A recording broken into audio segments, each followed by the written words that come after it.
Hi guys, welcome to ಕೃಷಿ Gowda logs. ಇವತ್ತಿನ ಮನದ ಮಾತು ಸಂಬಂಧ. ಸಂಬಂಧ ಅಂದರೆ ಖುಷಿ, ಆನಂದ, ಮನೆಯಲ್ಲೆಲ್ಲ ಹಬ್ಬದ ವಾತಾವರಣ ಅನ್ನೋ ಒಂದು ಕಾಲದಲ್ಲಿತ್ತು. ಆದರೆ ಸಂಬಂಧಿಕರ ಮನಸ್ಸುಗಳು, ಮನುಷ್ಯರು ತುಂಬಾ ಬದಲಾಗಿದ್ದಾರೆ.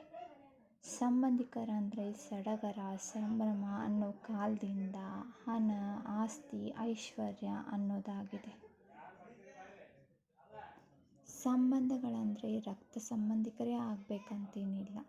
ನಮ್ಮ ಕಷ್ಟ ಸುಖಗಳಿಗೆ ಸ್ಪಂದಿಸುವವರೆಲ್ಲ ನಮ್ಮವರು. ಆಗಿನ ಕಾಲಕ್ಕೂ ಈಗಿನ ಕಾಲಕ್ಕೂ ತುಂಬಾ ವ್ಯತ್ಯಾಸ ಇದೆ. ಕಾಲ ಬದಲಾಗಿದೆ ಎನ್ನುವ ಜನರು, ಕಾಲವೇನೂ ಬದಲಾಗಿಲ್ಲ. ಕಾಲ ಕಾಲಕ್ಕೆ ಜನರ ಮನಸ್ಥಿತಿ, ಜನರು ಬದಲಾಗ್ತಿದ್ದಾರೆ.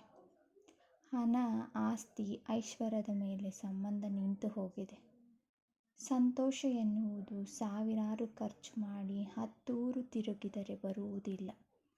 ನಮ್ಮವರು ಎಂದುಕೊಳ್ಳುವವರ ಜೊತೆ 10 ನಿಮಿಷವಾದರೂ ಮನಸ್ಸು ಬಿಚ್ಚಿ ಖುಷಿ, ಸಂತೋಷದಿಂದ ಮಾತನಾಡಿದರೆ ಅದೇ ನಿಜವಾದ ಸಂಬಂಧ. ಸಂತೋಷದಲ್ಲಿದ್ದಾಗ ಬರುವ 1000 ಸಂಬಂಧಿಕರಿಗಿಂತ ನೋವಿನಲ್ಲಿದ್ದಾಗ ನಾನಿದ್ದೀನಿ ಎನ್ನುವ ಒಂದು ಧ್ವನಿ ತುಂಬಾ ಮುಖ್ಯ. ಗಡಿಯಾರ ಕೆಟ್ಟರೆ ಸಮಯ ನಿಲ್ಲಲ್ಲ. ಹಾಗೆಯೇ ಕೆಟ್ಟ ಸಂಬಂಧಗಳು ನಮ್ಮ ಜೀವನದಿಂದ ದೂರ ಹೋದರೆ ಬದುಕು ನಿಲ್ಲಲ್ಲ. ಯಾರು ಇದ್ರೂ ಇಲ್ಲದೇ ಇದ್ರೂ ಜೀವನ ನಡೆಯುತ್ತೆ. ಆದರೆ ಸಂಬಂಧ ಅನ್ನೋದು ಸಮಾಧಾನವಾಗಿರಬೇಕೇ ಹೊರತು ಮನಸ್ಸಿಗೆ ನೋವಾಗಿ ಚುಚ್ಚಬಾರ್ದು. ಚುಚ್ಚು ಮಾತುಗಳ ನಿಂದನೆ ಆಗಬಾರ್ದು. ದಯವಿಟ್ಟು ಗೈಸ್, ನಮ್ಮ ವ್ಯಕ್ತಿತ್ವ ನಾವು ಉಳಿಸಿಕೊಳ್ಳೋಣ. ನಮ್ಮ ಕೈಲಾದಷ್ಟು ಸಹಾಯ ಮಾಡೋಣ, ಸಹಕಾರ ನೀಡೋಣ. ನಾವಿದ್ದೀವಿ ಅನ್ನೋ ಭರವಸೆ ಕೊಡೋಣ. ನಮ್ಮ ಒಳ್ಳೆತನಕ್ಕೆ ತಕ್ಕ ಪ್ರತಿಫಲ ಇನ್ಯಾವುದೋ ರೀತಿಯಲ್ಲಿ ನಮಗೂ ಬರುತ್ತೆ. ಸಂಬಂಧಗಳನ್ನು ಉಳಿಸಿಕೊಳ್ಳೋಣ.